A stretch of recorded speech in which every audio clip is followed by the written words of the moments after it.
Bonjour à tous et bienvenue dans l'Écho de Lyon.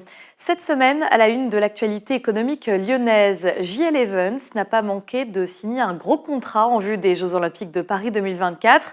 La société lyonnaise d'événementiel est devenue partenaire officiel et fournisseur des installations d'infrastructures temporaires. Jusqu'alors, JL Evans ne devait s'occuper que de l'organisation des épreuves équestres dans les jardins du château de Versailles. La décision va bientôt tomber pour les ex-Toupargel. 90 anciens salariés de Place du Marché ont attaqué leur licenciement économique devant le tribunal administratif de Lyon. Le rapporteur public a recommandé le rejet de leur demande. Le tribunal doit se prononcer d'ici la semaine prochaine. Les avocats des personnes licenciées promettent de poursuivre ensuite leur combat au prud'homme. Et puis un coup dur pour l'aéroport de Lyon-Bron. Oyonnair, la plus importante compagnie aérienne du site, a choisi de quitter l'agglomération. Elle sera basée dès février prochain, en 2024, à Grenoble. Un choix qui se ferait à cause du prix trop élevé du carburant à Lyon. Oyonnair, spécialisé dans le transfert d'organes, était également pointé du doigt par les riverains qui se plaignaient des multiples passages dans le ciel de Bron. Place désormais à l'entretien de l'invité de Damien Gouy-Perret. Je vous souhaite une excellente journée.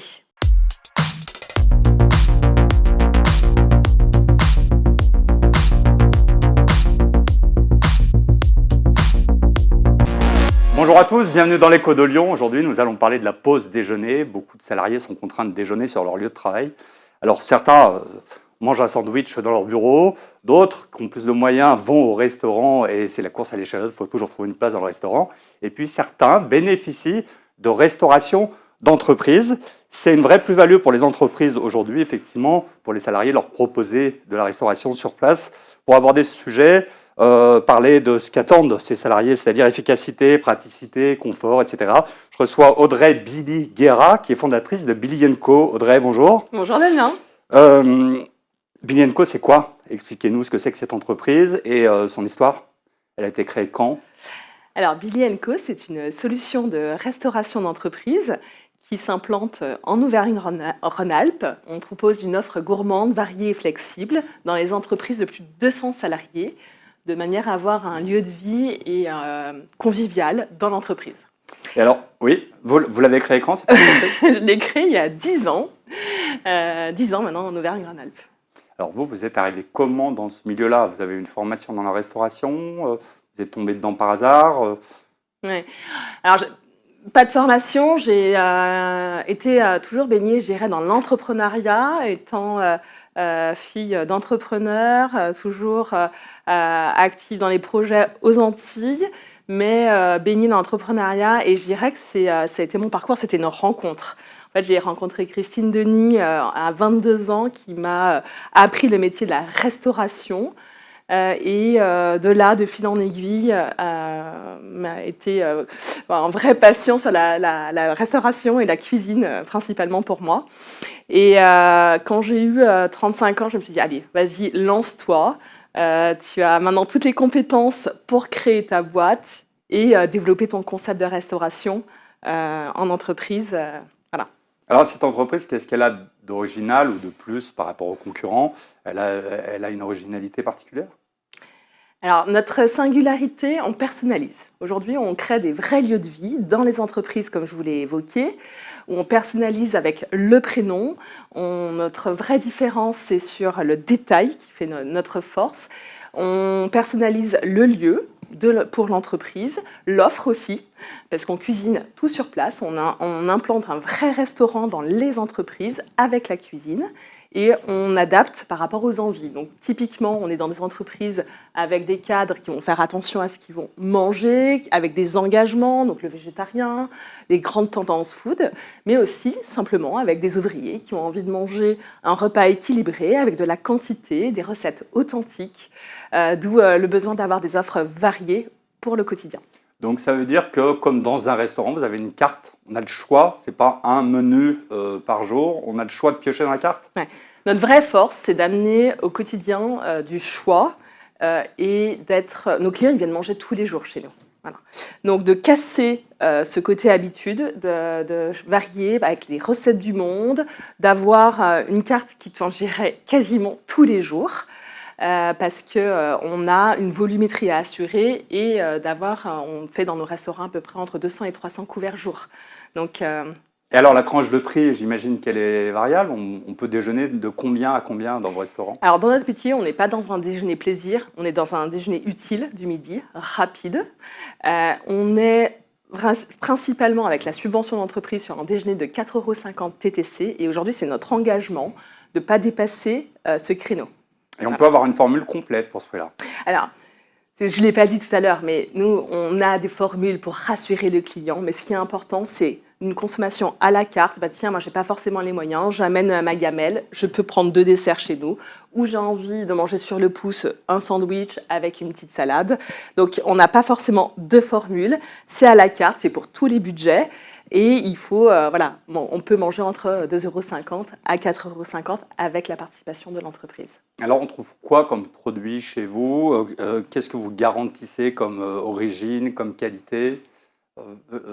Est-ce qu'on sait ce qu'on va manger? Est-ce que c'est pas, il y a un plus? C'est pas de la barquette, j'imagine. C'est pas la qualité de vos produits. C'est quoi? C'est quoi votre garantie? Alors, notre garantie, je dirais notre force, c'est qu'on travaille du produit frais, brut, sourcé principalement autour du restaurant, régionalement et aussi nationalement. C'est un vrai enjeu en ce moment, de par l'inflation et la disponibilité des produits.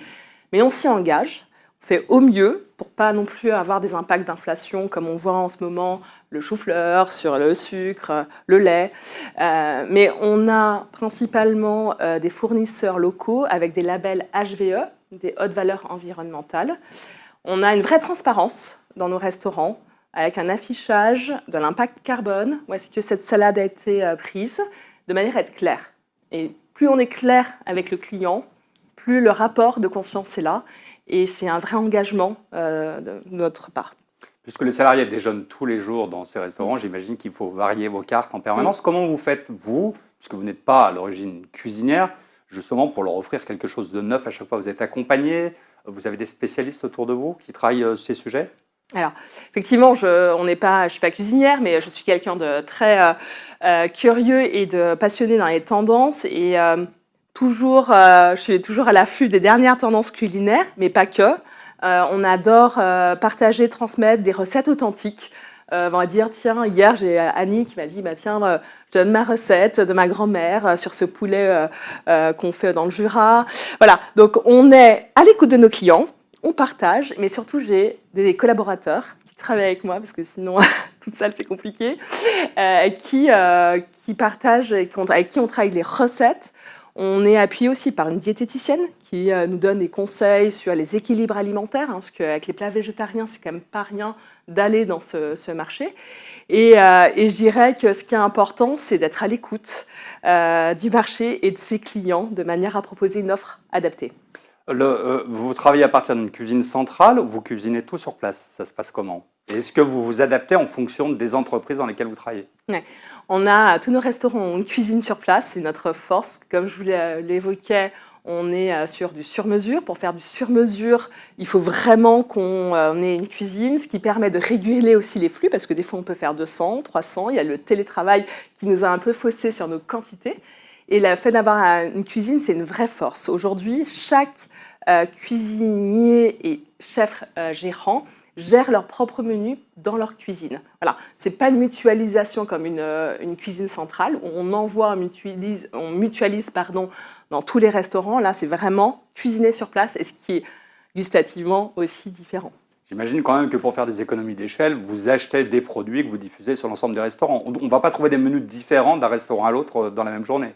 Alors, la force d'achat, je dirais, c'est qu'aujourd'hui, avec le nombre de restaurants et le nombre de couverts qu'on fait, on a comme une petite centrale d'achat, on a mis une mercuriale avec des fournisseurs référencés, mais pas bloqués, de manière à avoir cette gymnastique. Si on voit qu'il y a un petit yaourt qui nous plaît, bio, local, le restaurant peut le référencer. Donc, justement, cette force, c'est d'avoir une négociation de produits, mais pas fermée, de manière à avoir cette souplesse. Et c'est vraiment une force. Alors aujourd'hui, vous avez combien de structures de restaurants sous l'étiquette Billy & Co? Aujourd'hui, on a 7 restaurants, principalement en Drôme-Ardèche.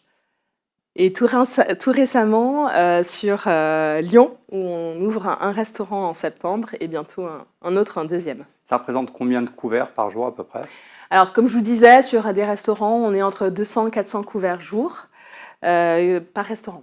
Donc ça veut dire 1500 services jour à peu près. Ouais, Si on nourrit 1500. rapidement. Vous pouvez nous donner le nom d'une entreprise dans laquelle vous êtes installé? Alors, on est principalement dans les entreprises depuis 200 salariés qui sont dans les secteurs d'activité alimentaire, industrie et de la santé. Et on est par exemple chez le laboratoire à Guétan. D'accord, donc une structure qui parle effectivement aux Lyonnais. Vous allez ouvrir, vous disiez, 2 restaurants, vos 2 premiers restaurants à Lyon. C'est ça, prochainement? C'est ça, ouais. Ok, donc dans quel arrondissement de Lyon? Alors, c'est Lyon, Lyon périphérique. périphérique. On est sur Saint-Fond, mais on gravite principalement petit à petit sur Lyon et on a des projets dont je ne peux pas forcément vous dire tout aujourd'hui, mais on a de jolis projets lyonnais qui arrivent à échéance.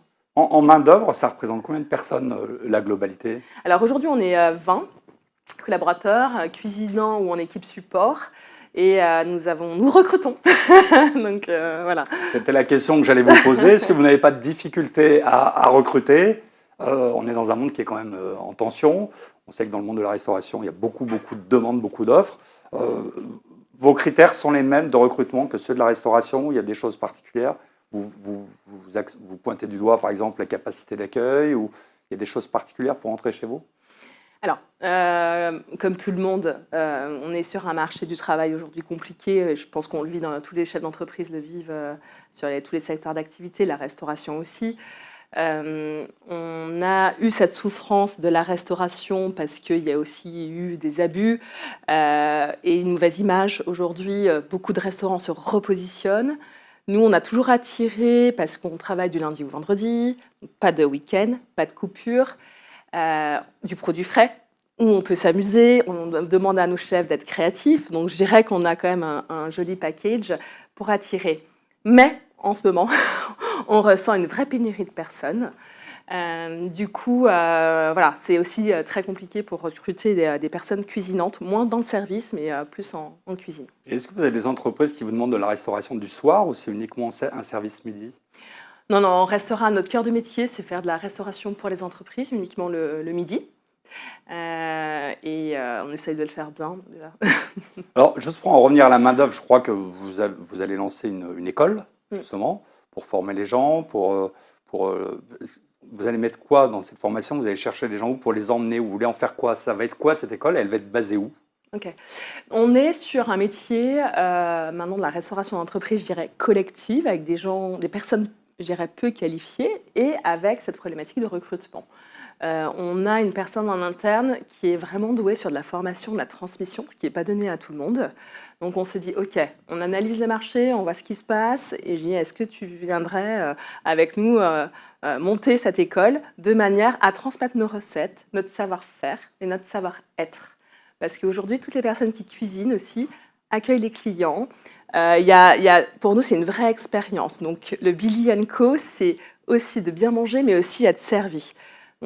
Pour nous, notre mission, c'est faire plaisir. Et se faire plaisir, c'est tant dans l'assiette que dans l'expérience. Et donc cette école, elle sera principalement basée sur Tain-l'Hermitage. Et on est en train de constituer tous nos bibles de recettes et comment on va transmettre correctement, parce que c'est les clés de la réussite. Alors justement, vous avez abordé un sujet sur votre livre de recettes. J'allais vous poser la question de vos projets. Je suis allé naviguer sur votre site internet. J'ai vu que vous étiez très ambitieux. Vous pouvez nous dire quelles sont vos ambitions pour les mois et les années à venir? Alors, on a pour ambition d'être une entreprise indépendante et familiale en Auvergne-Rhône-Alpes, d'avoir 2 restaurants par an, de manière à être ancré sur notre paysage lyonnais et de Drôme-Ardèche. Mais pas que. Donc, comme on a évoqué l'école de formation, et puis on a pour projet en 2025 de créer un livre qui va synthétiser toutes nos recettes, parce que tous nos clients disent « Ah tiens, tu peux pas nous donner la petite recette, ce serait bien de partager ». Et je dis « Bah ouais, on va faire un livre avec nos meilleures recettes et aussi tous nos conseils déco, de mise en avant de jolies tables simples, efficaces, de manière à donner ces 2 points de vue à nos clients ». Alors, une petite dernière question. Est-ce que la concurrence est rude dans ce secteur? C'est un marché très concurrentiel qui lui était aussi déjà. Nous avons les trois majors, Sodexo, Elior, Happy, Eurest, qui rayonnent depuis fort longtemps, je dirais plus de 50 ans, sur le marché de la restauration d'entreprise. Et puis le Covid a un peu chamboulé tout ça. On a eu l'émergence de Food Tech sur Lyon, avec des frigos connectés, des livraisons. Voilà, donc c'est un marché qui avait 360 degrés. Et oui, c'est un marché très concurrentiel, mais ce qui est sympa, c'est toujours amener une différence, une singularité. C'est ce qu'on essaye de faire. Audrey Guéra, merci beaucoup. Alors, je vous invite évidemment à aller sur le site internet. Donc, c'est billy.co.fr. Si vous voulez m'envoyer un mail, prendre contact avec l'émission, vous me l'adressez à dgp@lyonmac.com. Merci, bonne journée. Merci Damien.